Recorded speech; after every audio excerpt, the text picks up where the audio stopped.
y'Imana nshuti bakunze ba Isegonda TV mukaba musuzwa n'umusore wanyu koze kuri kw'Imana bucura bwa Nyagasani cyangwa se ukaba wamwita Koziko cyangwa se bucura ntacyo bimutwaye kabisa. Ubwo muri aka kanya rero tukaba tugiye kubakarangira nk'uko bisanzwe kabisa. Wicyo usabwa no gukora subscribe, share na like ubundi nkuru zacu zikakugeraho gatano ku kanya. Muri aka kanya rero turi kumwe n'umwe mu basore b'abahanzi cyane bakomeye hano ngaha gutoka mu majyaruguru, araza kutubwira byinshi bigiye birambuye. Akaba ari umwe mu basore bagiye bazamuka mu njyana, araza kutubwira byinshi bitandukanye. Muraza kumva uburyo yagiye azamuka n'uburyo yagiye atera intambwe umunsi ku munsi. Akaba ari umusore wagiye umenyekana mu ndirimbo zigiye zitandukanye nka animatrice ndetse n'izindi, araza kuzitubwira yagiye akora. Muri aka kanya rero tukaba tugiye kuba turi kumwe nawe, araza kudutangariza byinshi. Wowe icyo usabwa no gukora subscribe ubundi inkuru zacu zikatugeraho gatanu ku kanya. Anyone watangira wibwira abadukurikiye?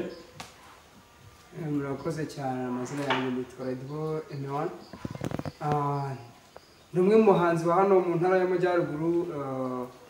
Nkorera muzike mu Rwanda.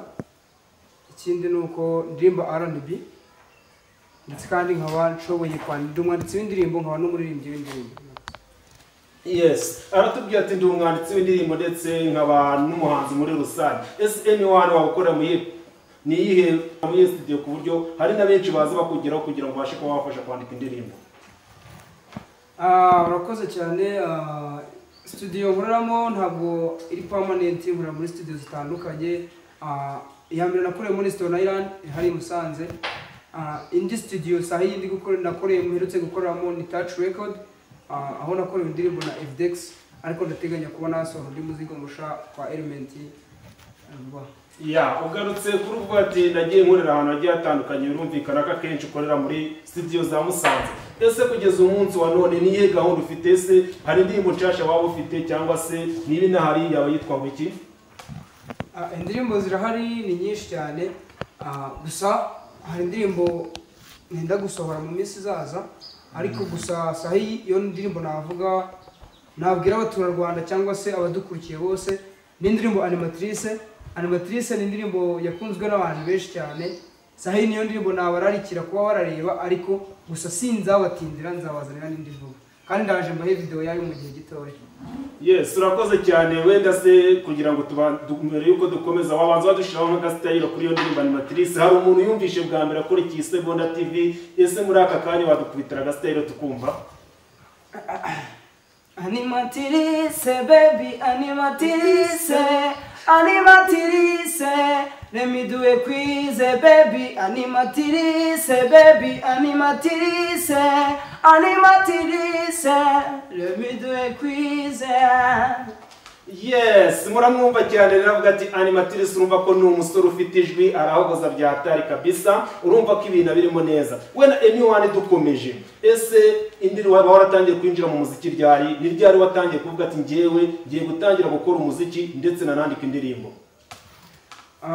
Natangiye gukora umuziki by'umwuga mu mwaka wa 2017 nibwo nasohoye indirimbo ya mbere nyita Burundu.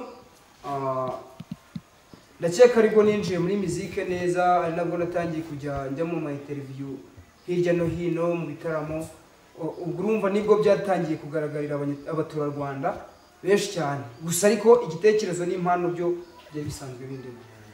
Ravuze ati 2017 nibwo natangiye gukora umuziki kinyamwuga, atari ko igitekerezo n'impano byo byari bindimo. Akaba ari n'ikintu kiza cyane kuko muramumva mu jwi afite, urumva ko ari umusore ufite injyana kandi ibyo aririmba urumva ko bifite icyerekezo. Wenda mbere yuko dukomeza umuntu yakubaza akabazo kamwe, ese kuva watangira umuziki wawe kugeza uyu munsi wa none ni iki wabonye cyakoroheye, ni iki cyaba cyarakugoye mu rugendo rwawe? Iki ni ikibazo sinavuga ko ari ikibazo cyane njyenyine, kuko ni ikibazo duhuraho twese nk'abanyarwanda cyangwa se abahanzi b'abanyarwanda. Ubusanga iyo uri kuzamura muziki bigora cyane kugira ngo ube wahura n'aba entertainer cyangwa umuziki wawe ugere ahantu wifuza kugiye wifuriza. Ubusanga bigoranye mu bintu bijyanye na advertising, kubera ko umuziki ntabwo ugerera ku gihe ahantu ushatse kuwugeza. Nicyo kintu navuga byarangoye cyane kugira ngo mbe namenyekana nkuko abandi bameze, nkuko mbyifuza cyane ku rwego ndi hose. Ntabwo nagombye kuba ndiho nkuko nari mbyifuza, ariko gusa ni ugukora cyane kandi ndizera ko bigomba kuzakunda. Muri rusange wenda ugiye utubwira byinshi bigiye bitandukanye, ariko se ni ikihe kintu uvuga ati nge Amy1 mu rugendo rwanje iki kintu cyarangoye kabisa ku buryo bufatika, ku buryo wakwaza wese cyangwa se ari undi muntu ushaka kuzamura muziki wamubwira uti nge natangiye muziki wanjye, ariko nyaboneka iki kintu uzabanza ukigeho mbere yuko utangira umuziki? Ni ikihe kintu wabonye cyakugoye kurusha ibindi bintu byose ugitangira umuziki wawe?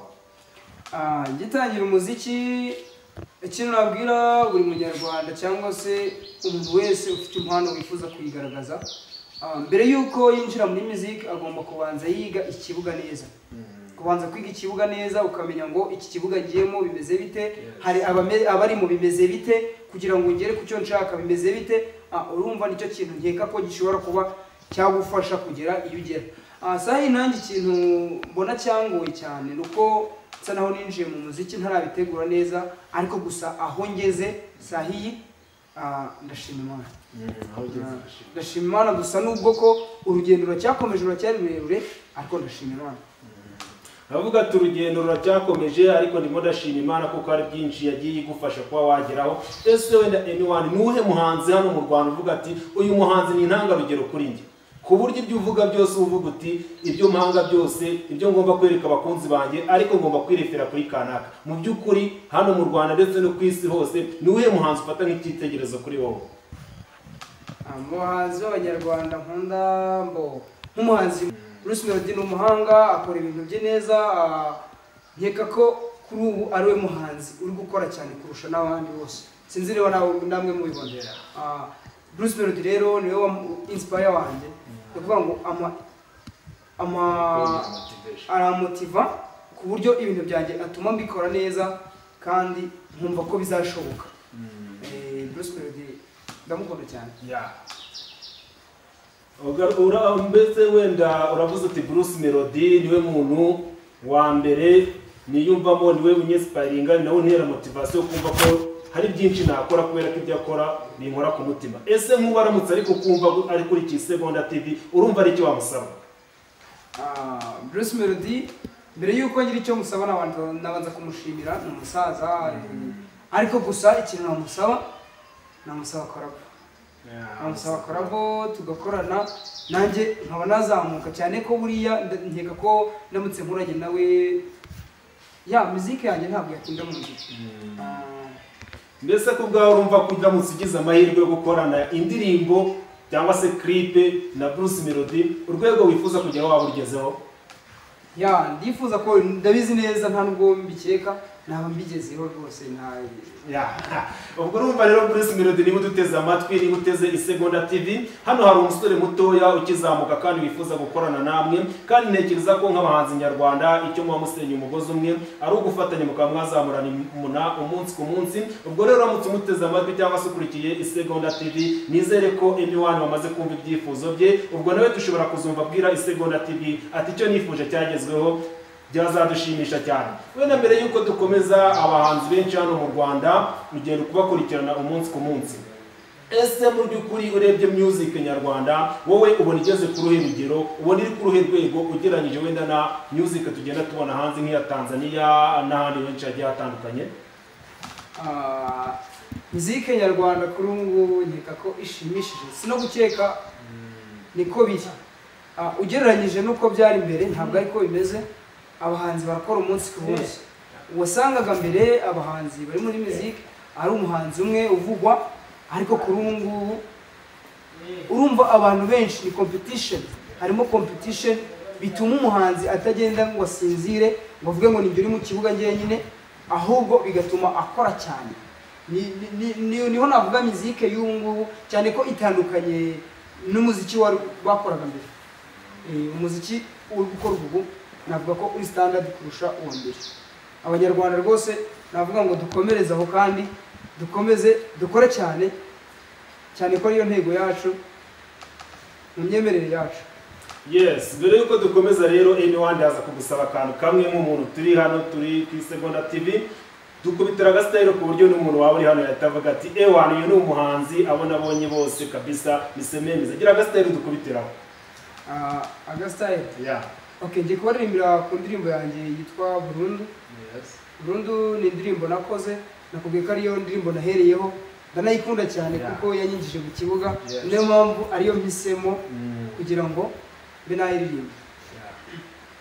Ni Burundu njyewe nawe ni Burundu, singifite ubwoba mu mutima wanjye, umunsi nategereje uratashye, ngwino ngutuze mu busitani bwanjye butoshe, ubaye inkingi y'ubuzima bwanjye.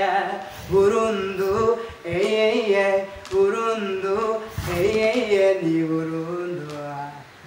Alright, ndavuga ati ni Burundu. Ese iyi ndirimbo uyijya kuyandika cyangwa se ukanayisohora uko biri kose hari umuntu wabwira wari ufite umukunzi cyangwa se hari abandi bantu baga ubwira ku ruhande, tubwire byari byifashe bite? Ubundi ubusanzwe abahanzi ntabwo turimba ibintu turimba ntisi byatubayeho gusa, ahubwo tureba ibintu biri muri society, ukavuga ngo muri society hakenewe iki, ngomba guha abanyarwanda ibi ngibi kugira ngo kuko iyi ni indirimbo nakoze cyane ndebye umubano abaturarwanda bakeneye cyangwa se urukundo rukenewe mu bantu, niyo mpamvu nakoze iyi ndirimbo. Ntabwo ari kuvuga ngo wowe ngo umuntu nabwiraga umuturarwanda nawe ubwawe wayikoresha uko umwe nashiga ati ni Burundu. Byiza cyane, ati nawe ubwawe wayikoresha umubwira ati ni Burundu, kanekeza ko ari akarimbo waririmbira umukunzi wawe. Niba uramutse umufite wowe udukurikiye Segonda TV muri aka kanya, nkomeza kubibutsa ko muri kumwe na Kuzuku cyangwa se Bucura, icyo usabwa kora subscribe, share na like, ubundi tujye tubana umunsi ku munsi gatanu ku kandi kabisa, ibiganiro byacu bigende bikugeraho. Hano rero turi kumwe n'umuhanzi bita M1, ari kugenda tuganiza byinshi bigiye bitandukanye, ari kugenda tubwira uburyo yagiye atangira umuziki we, aho amaze kugerana byinshi agenda yungukiramo muri rusange. M1 we hano dukomeza, umuntu yakwaza akabazo gato ariko akaba ari akabazo gashobora kuba ari akamatsiko. Ugereranyije uburyo wari umeze utaratangira umuziki, utaratangira kuwukora kinyamwuga, ukareba n'uyu munsi aho ugeze, ese ubona itandukaniro riri hehe? Ntaratangira muzike na n'ubu ngubu ndakeka biratandukanye cyane, biratandukanye uburyo na fame mfite sahi, cyangwa se uburyo ngaragara mu banyarwanda cyangwa hanze mu baturage, mu people, mu bafana banjye. Urumva mbere ntabwo abantu bari bakamenyeje ibyo nkora, ntabwo bari bakamenyeje ko nshoboye, ariko ndashoboye. Itandukaniro rero irahari cyane. Ubu ngubu ni ukuvuga ngo ntabwo abaturarwanda bagishidikanya kuri muzike yanjye. Nzi ko abantu benshi bankunda, bankurikira, banabinyereka, gusa ndanabashimira cyane rwose, ndabashimira. Sahi byanyigishije kubona abana n'abantu, kuba muri society cyane. Urumva muzike ni nziza cyane, kandi noneho impamaronko irantunze muzike. Urumva ko ntabwo wavuga ngo mbere yuko ngitangira ngo byaba byakumva ko biratandukanye. Niba muzike ikintu kiragutunze, sibyo? Niyo kigutunze rero ni ukuvuga ngo kitaragutunga ubwo sinumva ibyo bintu. Ndatekereza umuntu wese ututeze amatwi wese yumva kuko byagera kose harimo akantu, harimo itandukaniro uko byagera kose ugereranyije n'uburyo wari umeze mbere y'uko utangira umuziki wawe. Niyo hano tuvuye gatoya ku muziki, M1 ufite shema? Nta muntu uba adakunda ndamufite, ariko ibintu biri aho ntabwo twavuga ko ari ibintu bikomeye cyane. Gusa ntabwo ndashyira amasezerano, ariko gusa turi kumwe, ariko urabona ko nanjye ndatekereza. Kandi ndanamushimira cyane nawe kuba nkunda, nanjye ndamukunda cyane. Wenda uravuze uti mfite sheri, wamutubwira tukamumenya ku buryo n'ukuri Segonda TV ashobora kuvuga ati uriya musore uko biri kose yarafashwe, cyangwa se hari ukuntu afite uwo babyumva kimwe ku buryo buri wese yamumenya? kumuvuga none ntabwo nahita muvuga bitewe n'uko hari abantu twabanza twabyumvikana kugira ngo bivuge. Ntabwo napfa guhita mbivuga, ahubwo namubaza se koko ni ngombwa ko muvuga, abantu bakamenya ko hari igihe wasanga adakomeje nta wamenya ubwo ko biri kose muracyari ntabwo muragera muri stability muracyari turi kumwe ariko ntabwo ari ngombwa ngo mpite mushyira muri social media. Yes, yaravuze ati turi kumwe ariko ntabwo ari ngombwa ko namushyira muri social media. Aramutsinze ngaho aravuze ati abatazi by'urukundo bavugamo bihereye we. Anyone waramutsinze aravuze ati ntabwo ari ngombwa muri aka kanya. Niba guteze amatwi gira akaririmbo mutura. Akaririmbo neka ko akaririmbo akunda ni akaririmbo kitwa Ruraciriritse. Akaririmbo keza cyane nzi ko agakunda kamuririmbira bize kandi urakaza. Umpaye urukundo ruciriritse kunsaba ibihenze niwabikora abashoramari urabakatira unkundira uko ndi birakunyura.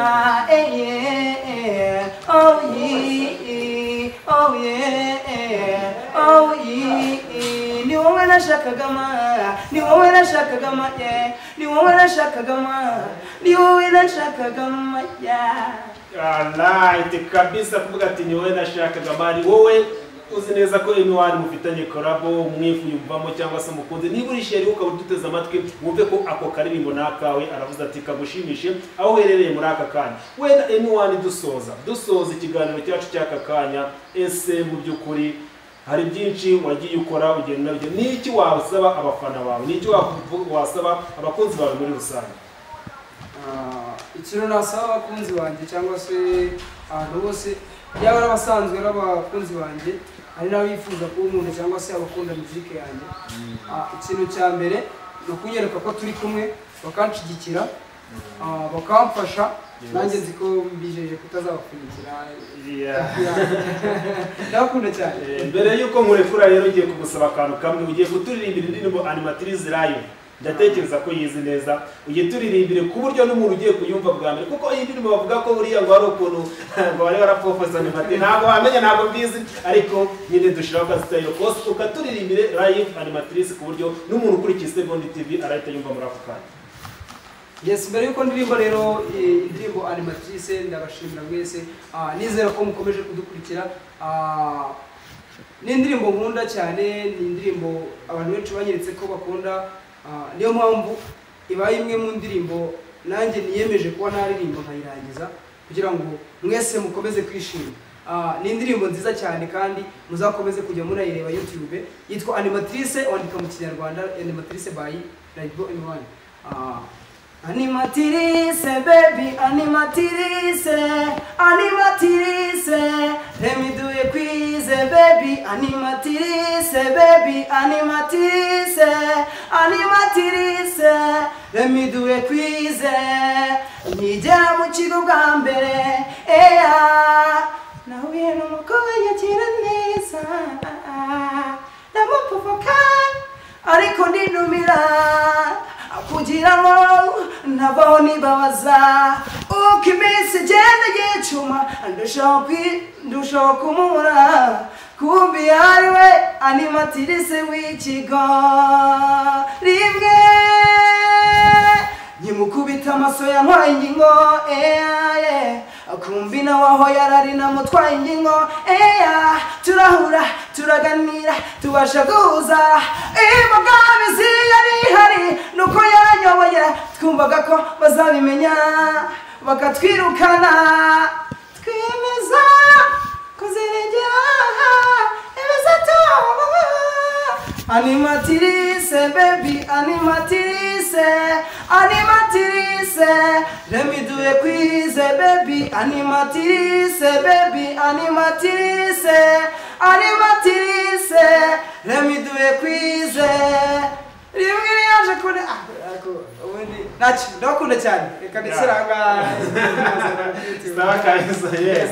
Nizere ko iyo ndirimbo mwayumvire cyane kandi yakubwiye ngo ushaka kuyikurikira yose yakabaye wandika ijambo Animatrice by Anyone uri bete kugeraho gatanu ko kandi kabisa. Reka tugushimire cyane rero, wakoze cyane kuba wameye kuza kuduhereza umwanya hano kuri Segonda TV ukatuganiriza byinshi bitandukanye. Urakoze cyane, tukwifurije guhirwa ndetse no gutera imbere ukageza aho wifuza muri rusange.